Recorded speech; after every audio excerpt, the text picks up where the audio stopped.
છેલ્લા 2-3 દિવસથી ભાજપના દેશભરના અને ગુજરાતના નેતાઓ છે એ તમાશો કરી રહ્યા છે, સ્ટન્ટ કરી રહ્યા છે. અલગ અલગ મંત્રીઓ અને ભાજપના અલગ અલગ નેતાઓ જાહેરાત કરે છે કે પેટ્રોલ અને ડીઝલ બચાવવા માટે પોતાના કોન્વોયમાં કાર ઘટાડી, કોઈએ સિક્યુરિટી કાર ઘટાડી, કોઈ ચાલીને વિધાનસભા ગયું, કોઈ સાયકલ લઈને ગયું, કોઈ બળદગાડામાં. આ બધા સ્ટન્ટ ચાલુ કર્યા છે. આ ઘરે બેઠા કામ કરશે કોણ? અને કોનું કામ ઘરે બેઠા થશે? ભાજપના રાજમાં તાલુકાની સરકારી ઓફિસોમાં બેઠેલા સાહેબો જો જનતાને ધક્કા ખવડાવતા બંધ થઈ જાય તો અબજો રૂપિયાનું ડીઝલ અને પેટ્રોલ એક મહિનામાં બચે છે.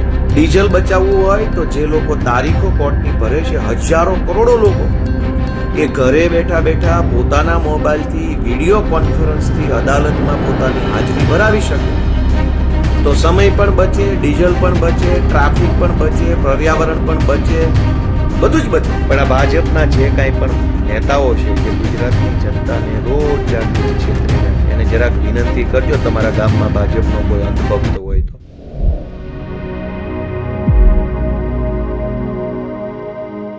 ડીઝલના વધતા ભાવ અને બચતને લઈને હવે રાજ્યની રાજનીતિ ગરમાઈ રહી છે. ને વચ્ચે હવે ગોપાલ ઇટાલિયા પણ સક્રિય બન્યા છે. ગોપાલ ઇટાલિયાએ ફેસબુક લાઈવ થઈ આ મુદ્દે સરકાર પર આકરા પ્રહારો કર્યા. ગોપાલ ઇટાલિયાએ પેટ્રોલ ડીઝલના વધતા ભાવને લઈને પણ અનેક સવાલો ઉઠાવ્યા છે.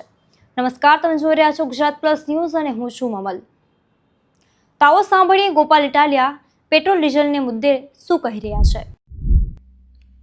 નમસ્કાર મિત્રો, માત્ર ટૂંકી અને 2-3 વાતો કહેવી છે, કેમ કે છેલ્લા 2-4 દિવસથી ભાજપના નેતાઓએ જનતા જાણે કે સાવ જ અજાણ હોય, અજ્ઞાન હોય, અબૂધ હોય, જનતાને કોઈ વસ્તુની માહિતી ન હોય એવી રીતે જનતાની આંખમાં ધૂળ નાખવાનું, જનતાને છેતરવાનું એક પબ્લિસિટી સ્ટન્ટ ભાજપના બધા નેતાઓ કરી રહ્યા છે.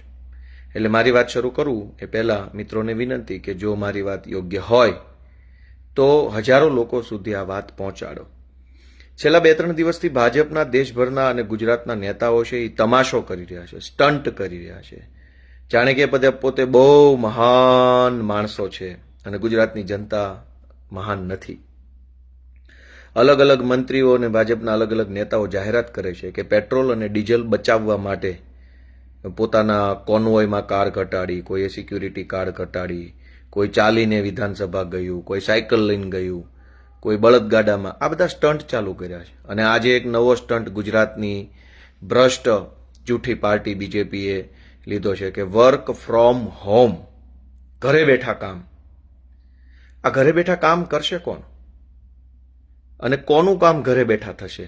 આ બહુ મોટો પ્રશ્ન છે. એટલે મારે પેટ્રોલ અને ડીઝલના નામે જે તમાશો આલી રહ્યો છે, દેશભરમાં ભાજપના નેતાઓ, ભાજપના લોકો જે રીતે મજાક બનાવી રહ્યા છે પેટ્રોલ ડીઝલના મુદ્દાની, સાયકલ લઈને કોઈ જાય. અરે ભાઈ, મુખ્યમંત્રીના કાફલામાં 15 કે 20 ફોર વ્હીલર હોય તો ભલે ને હોય, એમાં શું વાંધો છે? 20 હોય તો 25 કરો, 25 હોય તો 30 કરો, કંઈ વાંધો નહીં. ગુજરાત રાજ્યના મુખ્યમંત્રી કે મંત્રી તમને જનતાએ બનાવ્યા છે તો જે કાંઈ જરૂરી સુવિધા હોય એ વાપરો, એની કોઈ ના નથી. 25 કાફલાઓની ગાડીઓ હોય તો 50 કરો, 50 હોય તો 60 કરો, એમાં 60માંથી 30 કરો કે 20 કાફલામાં કાફલામાં 20 ગાડીઓ હોય એની તમે 15 કરી નાખો તો એનાથી જનતાનો ફાયદો નથી. પણ પેટ્રોલ અને ડીઝલ બચાવવું હોય તો આખા ગુજરાતની જનતા રોજ જાગીને હજારો લોકો કારણ વગરના બિનજરૂરી રીતે ખોટા સરકારી કચેરીઓના ધક્કા ખાવા પડે છે. અનેક લોકોએ પોતાનું 2 વ્હીલર કે 4 વ્હીલર લઈને કારણ વગરનું તાલુકા મથકે જવું પડે છે. મામલતદાર ઓફિસ, પ્રાંત ઓફિસ, વન વિભાગની ઓફિસ, પાણી પુરવઠાની ઓફિસ કે પોલીસ સ્ટેશન કે જીઈબીની ઓફિસે જવું પડે. શું કામ? કેમ કે સરકારી માણસો ધક્કા ખવડાવે છે. કાલે આવજો, પરમ દિવસે આવજો, આજે નહીં થાય, આ ઘટે છે, ઓલું ઘટે છે, પેલું ઘટે છે, અહીંયા સિક્કો નથી, અહીંયા સહી નથી. આમ કરીને ભાજપના રાજમાં તાલુકાની સરકારી ઓફિસોમાં બેઠેલા સાહેબો જો જનતાને ધક્કા ખવડાવતા બંધ થઈ જાય તો અબજો રૂપિયાનું ડીઝલ અને પેટ્રોલ એક મહિનામાં બચે એમ છે. પણ ભાજપના નેતાઓને એવું નહીં આવડે. એને તો તમાશો કરવો છે, સ્ટન્ટ કરવો છે. ડીઝલ બચાવવાના નામે મુખ્યમંત્રીના કાફલામાં ધારો કે 20 ફોર વ્હીલરો હોય તો 20ના બદલે 3 કરી નાખવાથી જનતાનો શું ફાયદો? અને 20ના બદલે 38 ફોર વ્હીલરો લઈને મુખ્યમંત્રી ફરે તો એમાં ગુજરાતની જનતાને શું નુકસાન છે?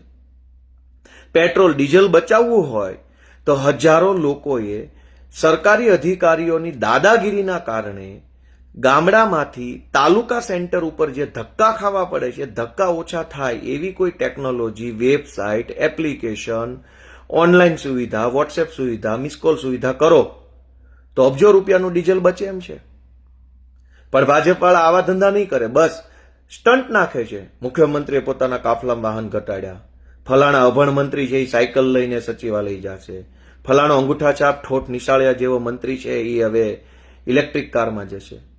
તમારે પેટ્રોલ ડીઝલ બચાવવું છે તો હું બીજો ઉપાય આપું કે આપણા ગુજરાતમાં જેલની અંદર જે કેદીઓ રહેલા છે એ અનેક કેદીઓને કેદી જાપ્તામાં પોલીસની ગાડીઓમાં ભરી ભરી અને જેલમાં લઈ જવામાં આવે છે.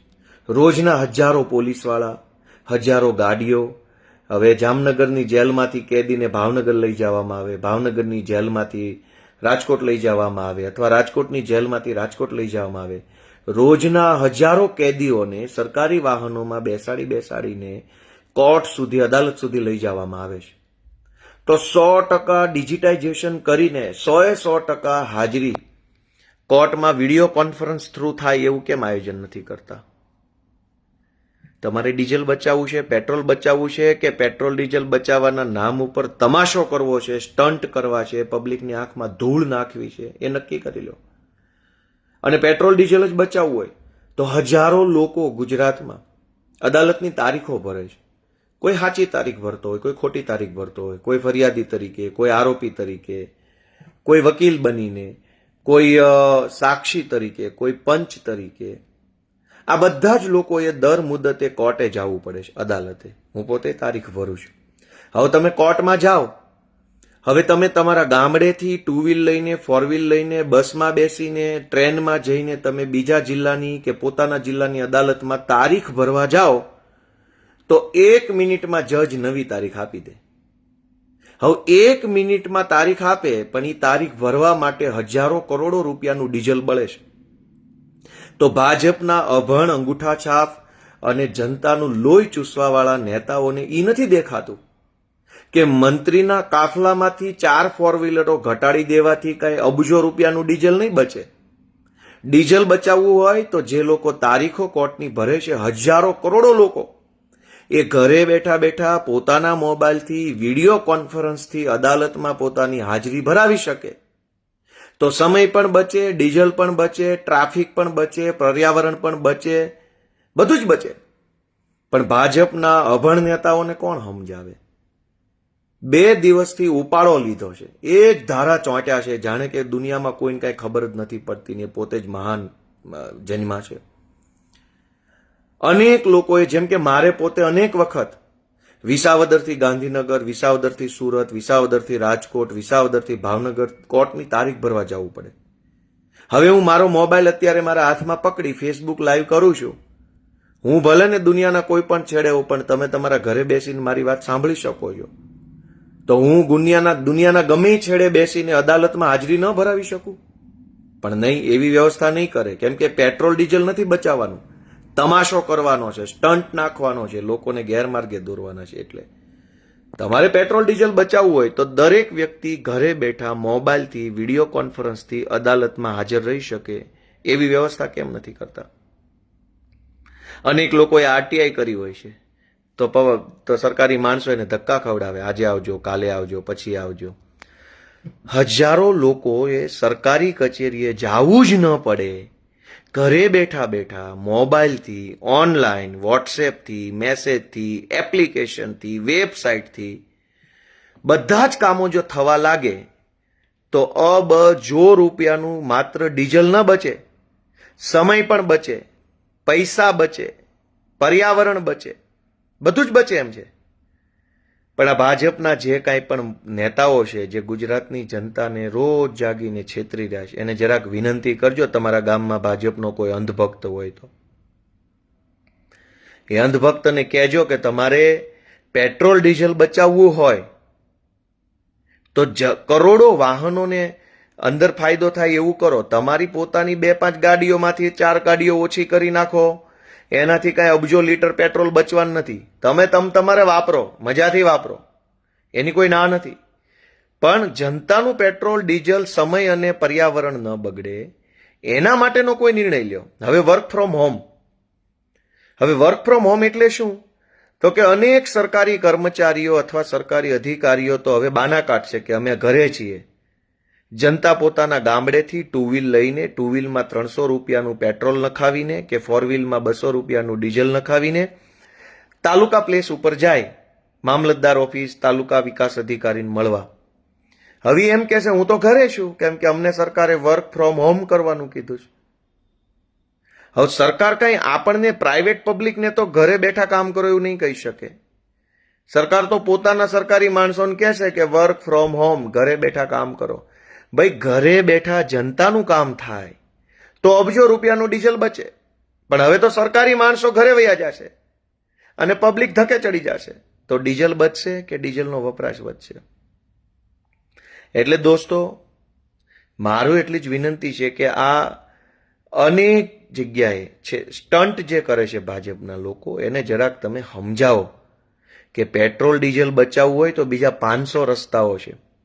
હજુ તો હું કહેવા બેસીશ તો ઘણું છે, પણ સમજવા માટે આટલી વાત કાફી છે.